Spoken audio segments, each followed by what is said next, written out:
Hello, welcome to a video podcast. If you're on YouTube, there are visuals. If you're not, then there aren't. Maybe go watch the YouTube if you want some visuals. But this is just going to be me talking a little bit and just introducing myself because TikTok is crazy. Like what is going on? I don't know.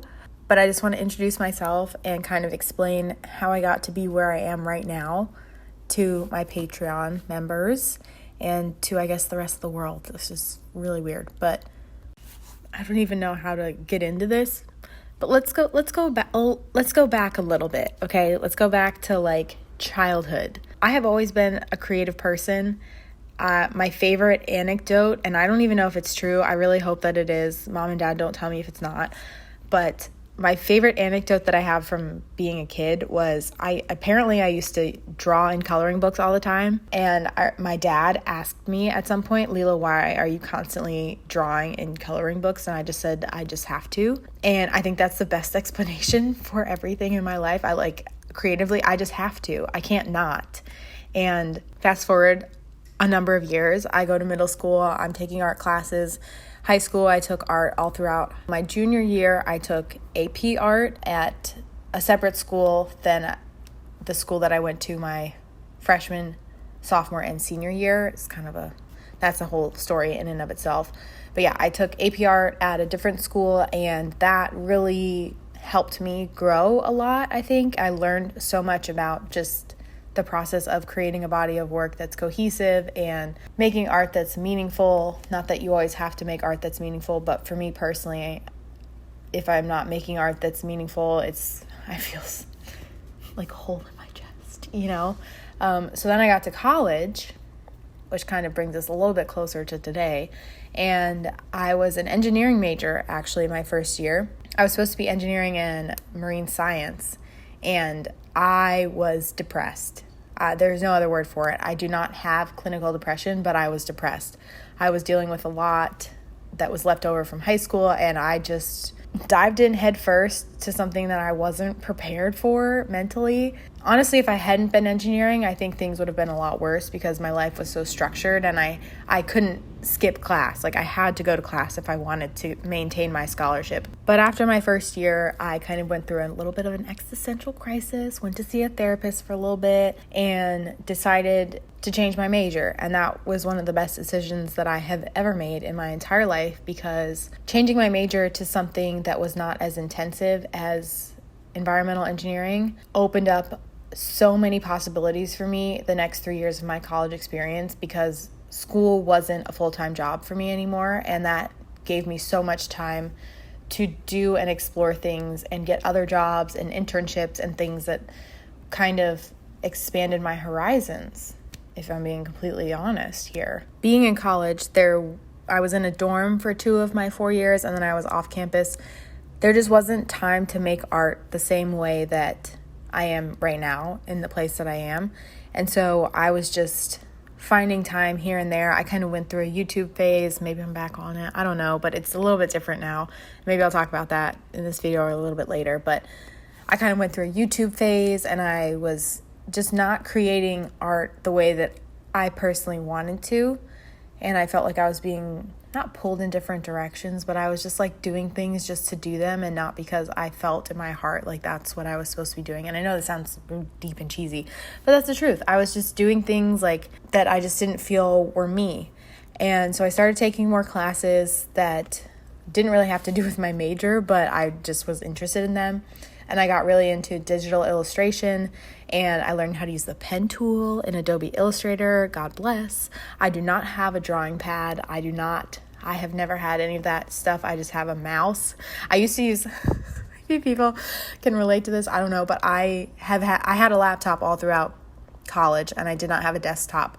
So I was doing my digital illustrations with just the trackpad. Like I didn't even have a plug-in USB mouse. Like I was just doing the basic bare minimum, and that's how I learned how to digitally illustrate. And people say that, you know, the saying of you have to spend 10,000 hours doing something, or you have to do something 10,000 times to really be an expert on it. And I don't want to say that I've done 10,000 hours of digital illustration, but I have to be getting up there, Like, I'm not a professional, but I have to have at least clocked in at like 5,000 hours. I have spent so much time illustrating things on Adobe Illustrator and also like designing things in InDesign. And my senior year, I actually took one of the classes I would say that influenced me the most and was like my favorite class, even though it was just a studio class, and that was a data visualization class. So I majored in ecosystem science and policy, and so I have this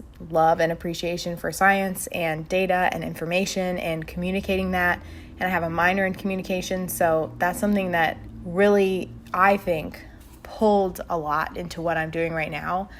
I love typography, like hello, words, fonts. Oh my gosh, the amount of fonts that I have saved and the amount of time I've spent just looking at fonts online is probably embarrassing. I'm glad I do not have a record of that, but I have a background in design. Like, I'm not an expert. I never really did professional work as a designer, but I have done a ton of publication design. I have my own magazine that's not currently up and running. I would like to get it up and running again, but I've had a lot of time that I've spent with design, not specifically with art and painting, but design and typography have been something that I have been, I think, growing and developing and learning more about the past 3 years or so. And I've done painting in the past, not anything crazy, not anything like what I'm doing now.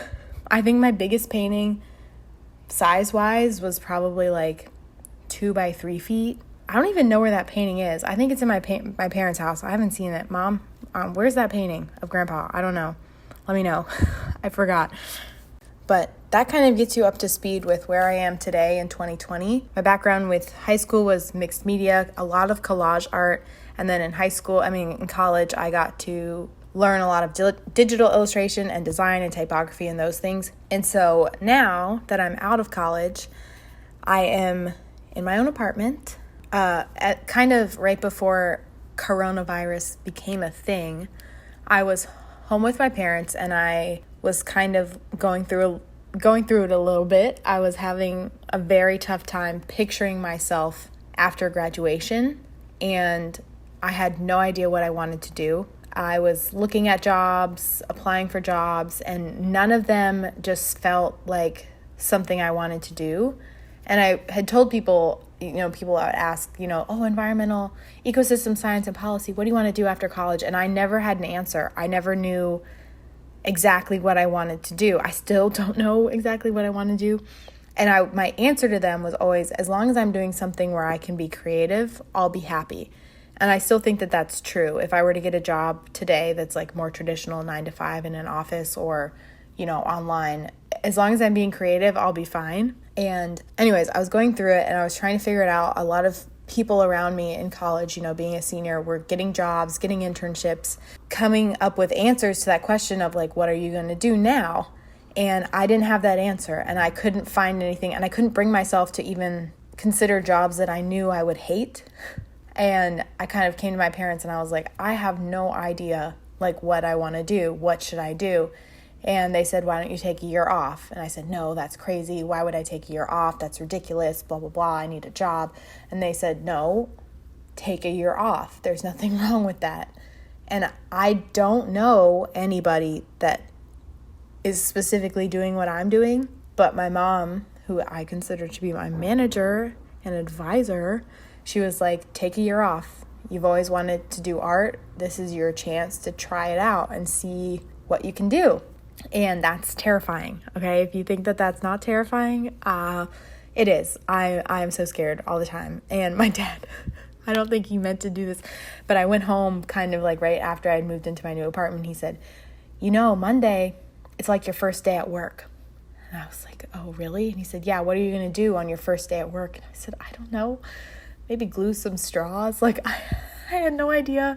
And the first few weeks, honestly, were very hard because I had absolutely no vision, no idea, no plan. I was just kind of I felt like I was free falling through life and everything was fine. I didn't feel like I had a pressure to do anything, but at the same time, there's this deadline that's approaching Every day is less than 365 days, towards that year-end mark where it's like I have to have done something. And it was kind of like, at the same time, if I didn't get my art stuff figured out in that year, in that 12 months, it was like, well, there goes my dream.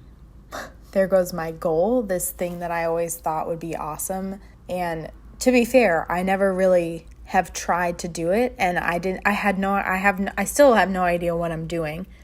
I think everybody that's a professional doing something that's not really a traditional pathway has no idea what they're doing. They're just figuring it out as it goes, I watch Emma Chamberlain. She doesn't know. Nobody's done what she's done before, and she's doing it. Like, look at her, Not that I'm her by any means, but the point is, I just felt like I was free falling through life for the first few weeks. I had no idea what I was doing. And then, if you've seen some of my recent YouTube videos, George Floyd died. And that completely changed everything, because all of a sudden I felt like I was given this opportunity to have this year off to make art for 12 months straight, make it work or don't. But either way, I would be coming out of the 12 months with art that I wouldn't have made otherwise. And after he died, I made my George Floyd piece. And then immediately, as I was making that piece, I was really getting into TikTok. And that maybe this is going to be about TikTok, but I got really into it. And I was not into it in the sense of like making content, but I was into it in the form of being a consumer. I was one of the watchers, and I was just watching and consuming all of the protests, everything that was going on around the country and the world at that point. And it was just like so overwhelming in, I think, a really good way, even though most days for like 3 weeks, I did have a good cry for 3 weeks straight, at least once a day. I would just be overwhelmed. I'd watch one video, it'd send me over the edge, and I would just kind of sit there and cry by myself with my cat. But I think it was all really good. And so as I was watching TikToks and stuff, I would take screenshots, I was taking notes, I was doing research, I watched movies, I bought a book, I bought another book, and then I bought another book, and started just digging into a lot of these things more. And I was getting all these ideas for art pieces. Oh my God, there's a bug. Oh my God. Oh, Jesus, I'm so sorry. What the heck? Okay, I did it. Oh my God, please forgive me. The bug gods up above. I hope you rest in peace. Surprise. What was I saying? Yeah, so I was watching TikToks and I started having all these ideas, and thus began my painting series. And I started posting videos on TikTok, actually. And I don't know, I just was like, I was watching other people make TikToks, and I said, oh, I can do that too. Like, why can't I make videos too? And so I started making videos, and I think it's really interesting because I feel like a lot of people are here. They found me. I gained almost 40,000 followers on TikTok from one video that has over 1 million views at this point. And it's from my Tear Them Down painting. And I just want to say that my George Floyd piece, which if you haven't seen that, I would 10 out of 10. I spent a lot of time on it. But I posted that probably like 3 or 4 times on my TikTok, and it just wasn't getting views. Nobody was seeing it. And I was like, oh, I feel so annoying, but also I spent so much time on this, and I see a girl do a little like throwing it back and she gets hundreds of thousands of views, but I'm making this piece that took me so much time and effort and it's not getting views. And so I had kind of given up on posting it. And one day my mom says to me, she said, Leela, I really think you should repost that George Floyd painting. And I go, really? She goes, yeah, I think you should repost it. And I said, okay. And so I reposted it, and it got over 100,000 views. And that happened over maybe like 2 weeks. But I was like, oh my gosh, what? And so I gained a few followers from that, and I just kept posting. And then I had this idea to start my sticker club for Patreon. Hi, patrons.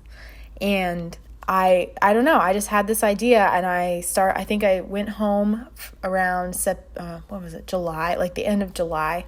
And I kind of proposed the idea to my mom, my manager, my advisor in life and everything above.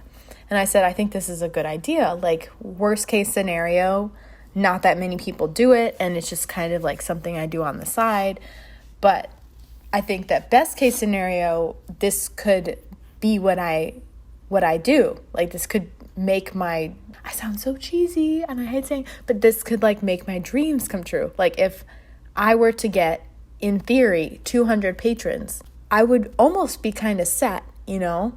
And I think that's a goal to achieve and work for. And so I was like, yeah, I think this is something I want to try to do. So I launched my Patreon, and I was like, okay, by the end of August, I would love to have 10 Patreon members.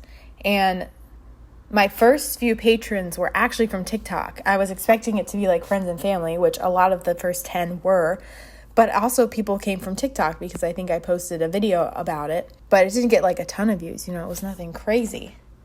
And then I also have this new mentality that I've been adopting. If you watch my video, you know, I jokingly, again, people on TikTok are very sensitive, and it's a joke. You know, I don't want to be a man. I love myself. I'm she, her. I will die as she, her. It's a joke within the artist community that male artists kind of have these like inflated egos. And I think that it transcends not just artistic men, but men, not just men that make art, but men that make music and men that make clothes and just men in general. And I mean cis white men. If you're watching this, you probably understand. I don't need to clarify myself. It's a joke. It's lighthearted, and it comes from a place of envy, which is a form of flattery. But anyways, so I posted, I've had this mindset, and I like joke around with my friends, like male artist energy, 2020. Like we got to just stop second guessing ourselves and doubting ourselves. Like, we have to be confident in our abilities and our skills. And so I had this like rule in my head, because the magic of TikTok is it does not matter how many times you post a day. In theory, I guess they like if you post more times a day versus like 0 or just 1. So I was like, it doesn't matter how many times I post a day.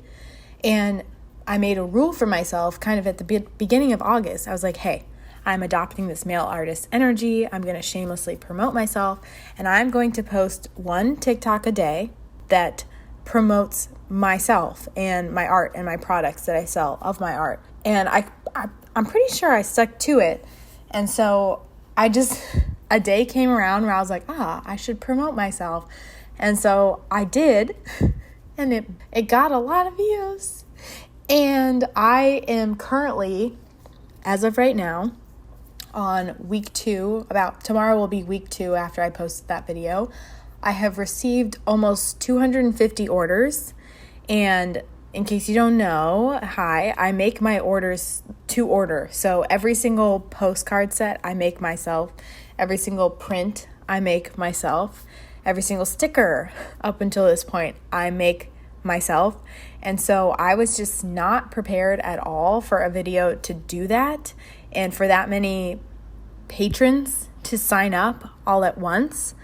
And I gained almost 5,000 followers on Instagram. I gained over 40,000 on TikTok from that one video, 200 plus orders on my website. Like, it's just been overwhelming, and I still am having a hard time processing it, because I am still living my life. Like, it's just me, my cat sleeping on the carpet, and it just feels like nothing has changed for me. But now my days, instead of, you know what I was doing before that video went viral? Because I'm trying to figure out how to like be an artist and like freelance, I was illustrating on Fiverr, which is like a platform for freelancers. And oh my God, I hate this, but I made like a gig. You set up a gig and people can book you and pay for a certain thing. So I had a digital illustration gig, and I started out, my starting price was $5. Oh my God. And I cannot believe, anyways, it was good. I made money from it, but it was like, the amount of money I should have been charging versus the amount of money I was charging is just embarrassing, and it's so bad. And I will try to never undersell myself like that ever again. And it wasn't a waste of time. I keep telling myself this. This is what I'm telling myself in my head. I did not waste my time. I made money from it. I grew my portfolio, but I will do everything I can to never do that again. Working with people virtually is very difficult, and I don't think it's my calling at all. Anyways, that's what I was doing until that video went viral. And now, for the past 2 weeks, I have been packing orders nonstop. I have averaged about 30 to 40 packages a day. Again, it's just me.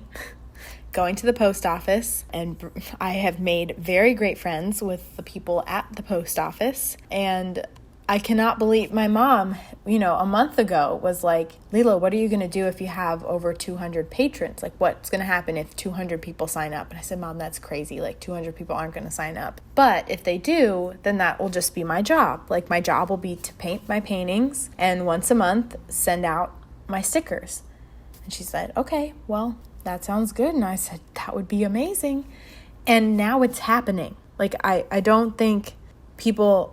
I don't know, maybe you guys do understand if you're my patrons, but you have made my dream come true overnight. Overnight, I went from having no idea what I was doing, wondering if I was even making these paintings for a reason, because I'm not making any money off of them. And now, all of a sudden, I have a job. I've been hired. You guys aren't my employers. I will do what you want. Like, you guys $5 a month may seem like nothing. To most people, it's literally a cup of coffee, depending on what you get at Starbucks, But it's a cup of coffee a month. But by all of you giving me that, I am able to sit in my house and make my paintings and do the thing that I have always wanted to do, that I have always felt like I was meant to do, but never thought I would be able to do it. And I can't imagine, it's what? But anyways, the point of this podcast and this introduction video, now that you are a little bit caught up to speed with where we are today, is to just kind of share what exactly it is that you guys have made possible for me, and what you guys being a patron means to me, and what that means I can do now. So I had started making these paintings, this series of paintings, and my mom came to me and she was like, I think you really need to have a show. I was like, Mom, I don't know, that's really expensive, paying, because what that would entail is basically paying the rent for a space for about a month, and, all the other expenses that go with it. I mean, I would love to hire someone to come in and kind of curate the show. I would love to have, speakers come in and just have performances and make it a really big thing. But that takes so much money. And my mom was like, we'll figure it out. And I said, okay. But now, with you guys on Patreon, that it doesn't become a question of if, it just becomes a question of when. Does that make sense? Now, I just have to finish my paintings, and then it's going to happen. It's going to happen. And I cannot believe that that's reality. Obviously, there's a pandemic going on, so it's not going to happen. Well, people can't gather socially. Maybe something virtual. I don't know. But that was a big goal that kind of was placed really far in the future, that all of a sudden seems so close and possible because of you guys. Another thing that I would love to do, and I have had this vision in my head, and I've gotten a few people commenting and asking this. I want to do a clothing, I don't even know what the name, but a clothing collection with my paintings. I think they would be really fun as some of the designs and elements of them as patterns, some of the words as patterns. And so I would love to make bucket hats and a unisex clothing collection to come out sometime, maybe before Christmas. I don't know. I need to look into it. I'll be posting behind the scenes stuff on my Patreon as I try and figure this out. But that's another big thing that I was I really want to do this. I'm going to figure out a way to do this. I don't know when it would happen or if it could happen, but all of a sudden it's oh yes, I shall start doing research on that, and now it can happen because of you guys. And I know this is so silly, and no, it's not silly, okay, Leila? I'm trying to not self-deprecate as much, but one of the other things that's very small but makes a big difference is, I said, I make all my orders to order, but I can do releases and open my shop periodically with products and have the capital, the money, to order things ahead of time, like postcards, prints, stickers from other services, which opens up so much time. I mean, I've spent the past 2 weeks processing all these orders. If I had bought the stock ahead of time, I could have been done, in 2 or 3 days sending out all the orders. But because I have to make everything, it takes a lot more time, which is time not spent painting, which is fine. I seriously enjoy packaging all the orders, seeing all your lovely names. You guys have amazing names. They're beautiful. They're gorgeous, so handsome. And you guys live in all these different places, which is insane. So it's just crazy to me that many people from all these different places are ordering my things, and I love seeing all your names and packaging everything and writing you your little thank you notes. But I also have not painted in like a week or so, or maybe 2 weeks. So it would be nice to get back to doing that. I'm really close to being there. That's really all I had to say, except like a big thank you. You guys are amazing. Again, love you so much. If you don't know what I'm talking about, I have a Patreon. I call it my sticker club. And once a month, I'll send you a sticker of some of my art as a thank you for helping support me. And behind the scenes and pictures and photos of like the paintings that I'm working on and occasional like polls. I might even do some live streams. Like let me know if you guys want me to live stream for you guys. I will gladly. I'm just nervous to do it on TikTok because I'm afraid it's like having a birthday party and then only 3 people show up, and it's just embarrassing for me, not for anybody else, but for me, because I am socially awkward and anxious sometimes. So anyways, let me know what you guys want. Thank you so much again for supporting me, and I'll say it again, but making my dreams come true. You guys are making this seem, I told my dad, it's less of like, I can do this and, oh, holy crap, I am doing this. It's happening. Like the Michael Scott, oh my God, it's happening. It's happening. So thank you. And I'm really excited for you guys. If you ordered something, I'm so excited for you guys to get it. Oh yeah, I was talking about Patreon. I'm sorry. I don't have ADHD, but I get very distracted very quickly when having conversations. Anyways, my Patreon is Sticker Club, and the reason I probably will get this question over and over again, and I'll answer it gladly. The reason why I don't sell my stickers to everybody is because I'm not in the business of selling stickers. There are plenty of other people that do that, and that's great. And I love all the stickers that I see on TikTok and other platforms, but that's just not for me. I'm an artist. I paint, and I would love to spend more time making my paintings than selling stickers and designing stickers and ordering stickers. With Patreon, I only have to do that once a month. It's a set number. It's very like cut and dry, and it doesn't take up as much time as if I were to be fulfilling orders continuously. So I also asked people on TikTok to ask me questions, and one of the questions I got was how I make my lettering not look wacky, and I use the grid method. You can make this as detailed or as loose as you want. I don't know if that's the right word, but I generally use a 1 inch by 1 inch grid. I'm working on larger paintings, so if you're doing something small, maybe a 1/2 inch or even a 0.25 or 1/4 inch grid would work. But yeah, I have my mock-up on Illustrator, and I'll probably do a process video at some point. But yeah, I have my mock-up on Illustrator with my guidelines that kind of show where the lettering goes, and then I sketch that out on chalk on my canvas and then just do my best. And I actually really like not having super perfect lettering because I think it shows the imperfection of it. I don't want to get too like deep in it and philosophical on you all, but like I don't mind not having perfectly straight lines. If you wanted to have that, you could also use tape, but I don't mind freehanding it and using the guidelines.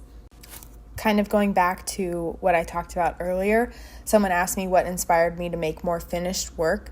It's just, I have time now. I have time. I have a space to create. Oh my gosh, if you guys saw my old apartment, it was like 200 square feet studio, like not even a full bathroom, not a full kitchen. I had a little like plug-in stovetop. It was just so tiny. So to fit a canvas the size that the canvases that I'm working on now in that tiny space would have been difficult, not impossible, but I also just didn't have time. I have, for the past year, worked like 2 or 3 separate jobs, and they're not like consistent, they're not part-time, but I'm just constantly busy. I was like involved in clubs. I had a sports team up until spring semester. I was the president of the rugby club. Like I have just been very busy. And so like in one of my videos on TikTok, I kind of have found other ways to incorporate being creative without making full finished products, which is why I'm just really excited for this next year to like make finished work for the first time since really my junior year of high school. Yikes. Someone asked me how I stay motivated, and I actually saw this quote on, I think it was like TikTok. It was just like a screenshot meme or whatever, but it was talking about procrastinators, and it was like the perfect, when you see a TikTok, you're like, oh my gosh, it's for me. Or you see a video or a post, you're like, they're talking to me. This is for me.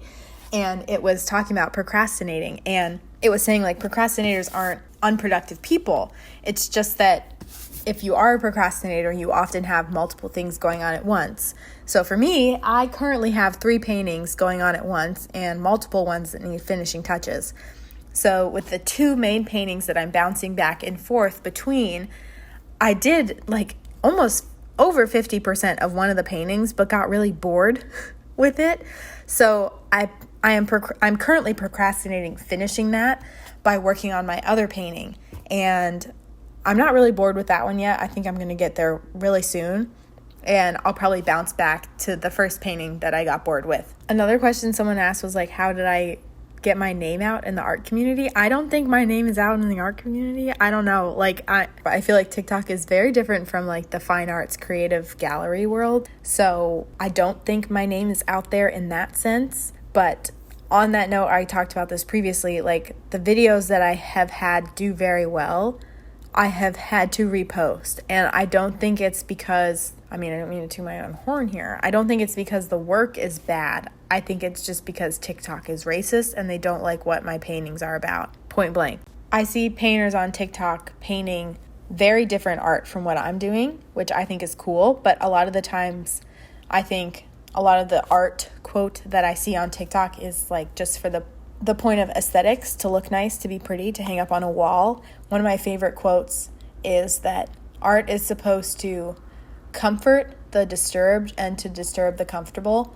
And another artist that I follow on Instagram, and I have followed since Tumblr days, like probably before 2012, she kind of made a post talking about, and has talked about this multiple times, about how the art that she wants to make is, she knows will not sell. She knows it's not like the hot commodity that people want to put in their homes, that collectors want to buy. And I don't know. I feel like some people might want my art, but that's not why I'm making it. I'm making it because I feel like I have something to say. So I could care less about whether people really like it or not. Like I would be making it regardless if people were watching my videos or not, because I was and I am still. Like I don't know. I think it's silly to make art with the point of people seeing it, because I've never done that, and I hope that I never will. I hope that I always create art just because I want to make it. Like with the George Floyd piece, it just helps me process the world around me and kind of conceptualize the things that I'm seeing and taking in. So that does not answer the question at all, because I don't have an answer, but I just rambled on about other things, and I hope that maybe helps somebody else about with some other questions. And lastly, one of my favorite questions, Tina, hi.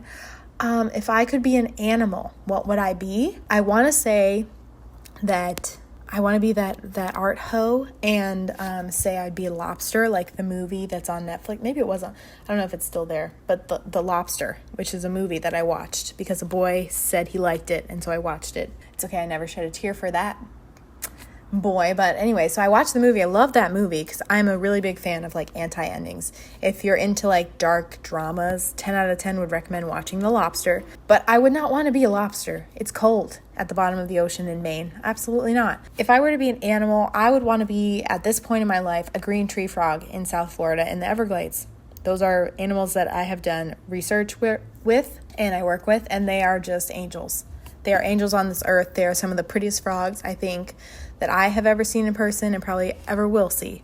And I love them, not more than my cat, but they're really close, And it's not an individual. I just love them as a species. I think they're beautiful.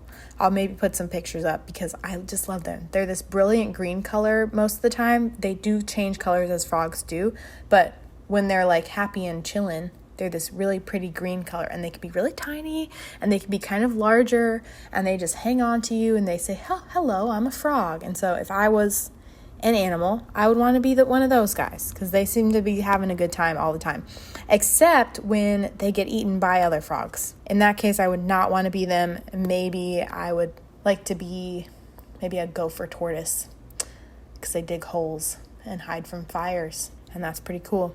But yeah, that's what I would be. I hope I answered some questions. As of when this video is live to my patrons, There is a shop update coming very soon. The date will be linked in my bio. Patrons get access to my shop updates a week early with special discount codes. My shop will reopen on September 18th, and I'll have some new paintings and prints and posters and stickers up for my patrons, but prints and posters and postcards will be up for everybody, and patrons get a special discount always. So I feel weird doing this, but anyways, thanks for listening. Thanks for watching. I hope you're having a great time, a great life. I hope you're staying healthy, staying safe, wear your mask. This is not a political issue. This is a human health crisis. So wear your mask. Do unto others as you would have them do unto you. So thank you for watching. Thank you to all my Patreons for making this video possible. If I was working a job, I probably would not be able to do this. So thank you so much. And I love you guys. Maybe. I don't know. I don't know all of you, so maybe I don't love all of you. But I would like to think that I would love all of you. I have a lot of love in my heart for people. Anyways, have a great day, and I'll talk to you soon. Okay. Goodbye.